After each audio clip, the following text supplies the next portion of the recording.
എല്ലാവർക്കും ദേവി കൃപ റെസിപ്പിയിലേക്ക് സ്വാഗതം. ഇന്ന് ഞാൻ ഉണ്ടാക്കുന്നത് പനീർ എങ്ങനെ ഉണ്ടാക്കുന്നത്. നമ്മൾ വാങ്ങണ പനീറല്ലേ വാങ്ങുക, അപ്പൊ അത് ചിലപ്പോൾ കുറച്ച് ഹാർഡായിരിക്കും, അപ്പൊ അത് അത്ര ടേസ്റ്റി ആയിരിക്കില്ല. അപ്പോ എങ്ങനെ പനീർ ഉണ്ടാക്കിയിട്ട് നമുക്ക് റെസിപ്പി ഉണ്ടാക്കാന്ന്, നമുക്ക് പനീർ ഉണ്ടാക്കാൻ പഠിച്ച എളുപ്പമാണല്ലോ. അപ്പൊ ഞാൻ പനീർ എങ്ങനെ ഉണ്ടാക്കുക എന്ന് നിങ്ങളെ കാണിക്കാം. അപ്പൊ നമുക്ക് പനീർ ഉണ്ടാക്കുന്ന കിച്ചണിലേക്ക് പോവാം.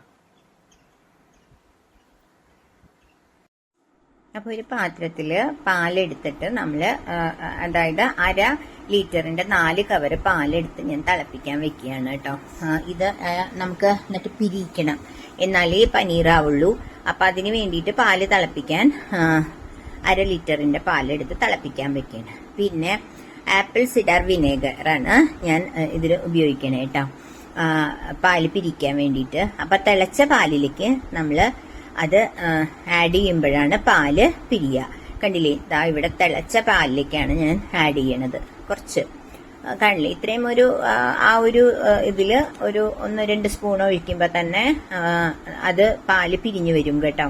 അപ്പൊ പാല് പിരിയുമ്പോ നമ്മളത് പതുക്കെ പതുക്കെ ഇങ്ങനെ ഒന്ന് തട്ടി ഒന്ന് കൊടുക്കുമ്പോ അതിങ്ങനെ വരും. കണ്ടില്ലേ, ഇങ്ങനെ വരുമ്പോ അതാണ് നമ്മുടെ ആ വിനെഗറിന്റെ ആ ഒരു ഒഴിക്കുമ്പോഴുള്ളൊരു ഗുണം. അപ്പം അതിങ്ങനെ ഒരുമിച്ച് വരും. അത് നമ്മൾ കുറച്ച് ഇങ്ങനെ ഒന്നിച്ചാക്കുക. കണ്ടില്ലേ, അപ്പോ ആ സമയം നമുക്ക് ഗ്യാസ് ഓഫ് ചെയ്യാം. എന്നിട്ട് അത് അങ്ങനെ സെറ്റായിട്ട് വരും. ഇങ്ങനെ ഇപ്പൊ ഓൾറെഡി പാല് പിരിഞ്ഞു, അതിങ്ങനെ സെന്ററിലേക്ക് ആക്കി നമ്മൾ ഇങ്ങനെ വെച്ചിട്ടുണ്ട്. എന്നിട്ട് നമ്മൾ ആ പാല് തിളപ്പിച്ച പിരിഞ്ഞത് ഒരു സ്ട്രെയിനർ എടുത്തിട്ട് സ്ട്രെയിനറിലേക്ക് ഒഴിക്കുക. കണ്ടില്ലേ, അപ്പോ വെള്ളവും പാല് പിരിഞ്ഞതുകൊണ്ട് ആ വെള്ളവും ആ ഒരു പനീറിന്റെ ആ ഒരു മിക്സിങ്ങും കൂടി ഇതിലേക്ക് വീഴും. അപ്പൊ നമ്മള് അതൊന്ന് സ്ട്രെയിൻ ചെയ്യുക. സ്ട്രെയിൻ ചെയ്തിട്ട് ചെറുതായിട്ടൊന്ന് പ്രസ് ചെയ്ത് കൊടുക്കുക. അപ്പൊ വെള്ളം മുഴുവനും അതിന് പോകും. കണ്ടില്ലേ, ഇങ്ങനെ ഒന്ന് പ്രസ് ചെയ്ത് ചെറുതായിട്ടൊന്ന് പ്രസ് ചെയ്ത് കൊടുക്കുക. അപ്പൊ ആ വെള്ളമൊക്കെ അതിൽ നിന്ന് പോയിട്ട് എന്താ പറയാ, ആ പനീർ മാത്രമായിട്ട് നമുക്ക് വരും. അപ്പൊ ഇതൊന്ന് പ്രസ് ചെയ്യണത് എന്താന്ന് വെച്ചാൽ ഇതൊരു ഷേപ്പ് കിട്ടാൻ വേണ്ടിയിട്ടാണ് നമ്മൾ പ്രസ് ചെയ്യണത്. ഇനി നമ്മൾ ചെയ്യേണ്ടത് ഒരു പാത്രം എടുത്തിട്ട് അതൊന്ന് തിരിച്ചു തട്ടി കൊടുക്കുക. അപ്പൊ ദാ നല്ലൊരു റൗണ്ട് ഷേപ്പിൽ വന്നില്ലേ. എന്നിട്ട് അത് നമ്മൾ കത്തി എടുത്തിട്ട് ഇങ്ങനെ ഓരോ പീസായിട്ട് മുറിച്ച് വെക്കുക. കണ്ടില്ലേ, അപ്പൊ തന്നെ മുറിക്കാൻ പറ്റും, കാരണം അപ്പൊ തന്നെ സെറ്റായി കഴിഞ്ഞു. അപ്പൊ മുറിച്ചിട്ട് നമ്മളത് എടുക്കുക. ഇപ്പൊ നല്ല സ്മൂത്ത് ആയിട്ടുള്ള പനീർ റെഡിയായി. അപ്പൊ നമുക്ക് എന്ത് പനീർ റെസിപ്പിയും ഇതുകൊണ്ട് ഉണ്ടാക്കാം. പിന്നെ ഒരു എന്താ പറയുക, ആർട്ടിഫിഷ്യൽ ആയിട്ടുള്ള ഒരു സാധനവും ചേർത്തിട്ടില്ല. ആപ്പിൾ സിഡർ വിനാഗർ ഉപയോഗിച്ചിട്ടാണ് ഉണ്ടാക്കിയത്. കണ്ടില്ലേ, നല്ല പഞ്ഞി പോലെ ഇരിക്കും.